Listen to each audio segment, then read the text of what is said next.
उस व्यवस्था के डिस्टर्ब होने के कारण हमारी अर्थव्यवस्था गिरती गई, हमारी सामाजिक व्यवस्था गिरती गई, हमारी राजनीतिक, हमारी नैतिक सारी व्यवस्थाएं इस तरह से गिरी कि आज कुछ भी हमारी जो परंपरा है वो दृष्टिगोचर नहीं होती समाज में। मान लीजिए कि आज जो हमारी खेती कृषि व्यवस्था थी, मैंने देखा हुआ है हमारे पितामह के समय में, हमारे दादाजी के समय में मैंने देखा हुआ, वही आपको बताता हूँ। मतलब ये नहीं कि हम सुनी सुनाई बातें करें, अनुभव की बात बताता हूँ जो हमने देखा हुआ है कि जब जो पलदार कहते थे, जो वजन करता था ना, जब खेत से अनाज आता था तो वजन करता था, हमारे बुजुर्ग यहाँ बैठे हुए हैं, तो कहते थे कि अब रुक जाओ, अब इसे पुरोहितों को, हजाम को, अपने मजदूरों को दान में दे दो, अब वजन करके बखार में मत लेके जाओ। क्यों भाई? तो ये मनसन पे हो गया, मतलब ये जितना होना चाहिए था उससे अनाज ज्यादा हो गया। साहब तक कोई यूरिया डीएपी वगैरह नहीं होती थी, कोई पेस्टिसाइड खेत में नहीं डाला जाता था।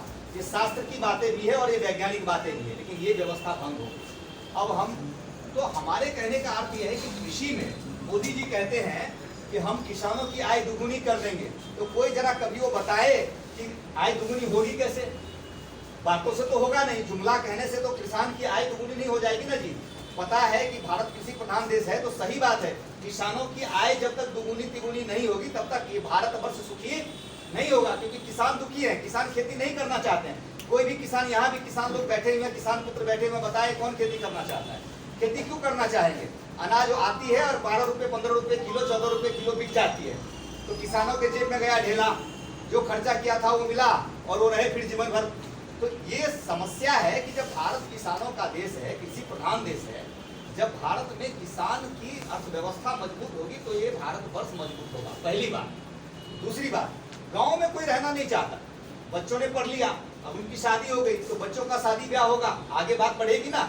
तो आप में से कोई भी, हम में से कोई भी बता दे कि किसका बच्चा गांव में रहना चाहता है? हर कोई अमेरिका यूरोप जाना चाहता है। तो भाई जब पढ़े लिखे युवा ही गांव में नहीं रहेंगे तो क्या अर्थव्यवस्था, क्या राजनीतिक व्यवस्था, सारी चीज चरमरा जाएगी। तो ये किसानों, अर्थव्यवस्था, राजनीतिक व्यवस्था, सामाजिक व्यवस्था, ये सभी स्वस्थ रूप से सुचारू ढंग से चले, उसके लिए आवश्यक है, क्या आवश्यक है कि लोग, युवा पीढ़ी गांव में रहें। तो गांव में रहेंगे कैसे? बच्चे पढ़ेंगे कहाँ? आज बताइए कि कोई प्राइवेट स्कूल होता है, 5,000 से 10,000 का वेतन मिलता है वहाँ के शिक्षकों को, और वो अच्छे स्तर की पढ़ाई कराते हैं। लेकिन सरकारी विद्यालयों में 25,000 से 45,000 रुपये दरमाहा मिलता है, और वहाँ पर चरवाहे भी पढ़ने नहीं आते, वहाँ पर भैंस और गाय बैठा दिखा करता है। समाज में आप लोग सभी यहाँ पर मीडिया से हैं, यहाँ पर हमारे नेता और कार्यकर्ता वृंद भी हैं, ये सभी जानते हैं इस बात को, सारा राष्ट्र जानता है, ये बात किसी से छुपी हुई नहीं है कि सरकार वेतन दे भी रहे हैं कुछ, ये बात सही है कि वहाँ पर भी व्यवस्था पूर्ण नहीं है। आज की जो शिक्षा व्यवस्था है वो अपूर्ण है। मान लीजिए जहाँ पर 10 शिक्षक चाहिए वहाँ 2 शिक्षक देकर के काम चलाया जा रहा है, तो भाई विद्यालय व्यवस्था है क्यों? सरकारी शिक्षा व्यवस्था सर्वोत्तम हो, बच्चों को, चाहे वो गरीब के बच्चे हों, अमीर के बच्चे हों, चाहे किसी भी तबके के बच्चे, किसी भी जाति, किसी भी धर्म से, उनको शिक्षा पूर्ण रूप से सर्वोत्तम शिक्षा व्यवस्था मिले और वो मुफ्त हो। मान लीजिए यदि कोई समर्थ है तो व्यक्ति डोनेशन आज देता है प्राइवेट स्कूल में, सरकारी विद्यालय में डोनेशन दे सकता है, इसकी व्यवस्था हो सकती है।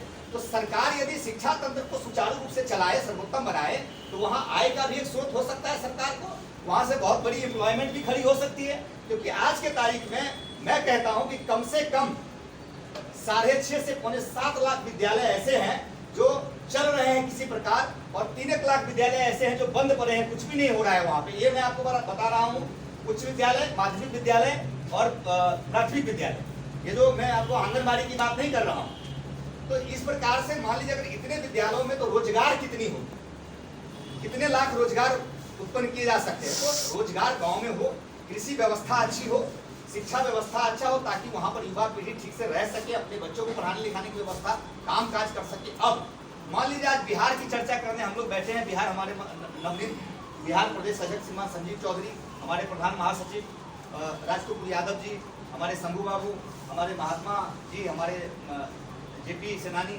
और अन्य जेपी सेनानी वृंद और हमारे कार्यकर्ता वृंद यहाँ सभी उपस्थित हुए। हम लोग इस उद्देश्य से यहाँ उपस्थित हुए हैं कि किस प्रकार से सुशासन व्यवस्था कायम हो, किस प्रकार से सामाजिक राजनीतिक ये जो अस्थिरता है इसको ठीक से सुचारू रूप से चलाया जा सके, उसे दृढ़ किया जा सके। तो मान लीजिए आज सिर्फ बिहार की बात करें हम लोग, तो बिहार में आज लगभग पीछे से लगभग 42 चीनी मिल और पेपर मिल जो बंद की अवस्था में। यदि मान लीजिए, जैसे मैंने इस विद्यालयों के बारे में कहा, आज ये 42 चीनी मिल और पेपर मिल अगर इसको सुचारू रूप से चलाया जाए तो क्या उद्योग व्यवसाय किसानों के लिए, मान लीजिए किसान गन्ना की खेती करते थे बिहार में, आज वो सब डिस्टर्ब है। आज ये उद्योग व्यापार अगर ठीक से पेपर और चीनी मिल भी कम से कम इसकी व्यवस्था ठीक हो जाए तो आज कितनी रोजगार उत्पन्न हो जाएगी और कितना आय उत्पन्न होगा किसानों को, ये जानने योग्य विषय है। तो हम लोग, हमारी जनता पार्टी इन सब चीजों को संज्ञान में रखा है कि किस प्रकार से भारत, सिर्फ बिहार में नहीं, संपूर्ण भारतवर्ष में हम लोग काम कर रहे हैं। हमारे जेपी सेनानी से जुड़ करके हम लोग, क्योंकि हमारी पुरानी तंत्र बनी हुई है, ऐसा नहीं है कि जनता पार्टी आज फिर से जाग उठी है। जनता पार्टी जाग रही थी, जगी हुई थी और जगी हुई रहेगी, जगी हुई है। और ये हम लोग ये देख रहे थे कि किस प्रकार से लोग कुर्सी की खेल कर रहे हैं, कुर्सी पैसा में लगे हुए हैं। और अब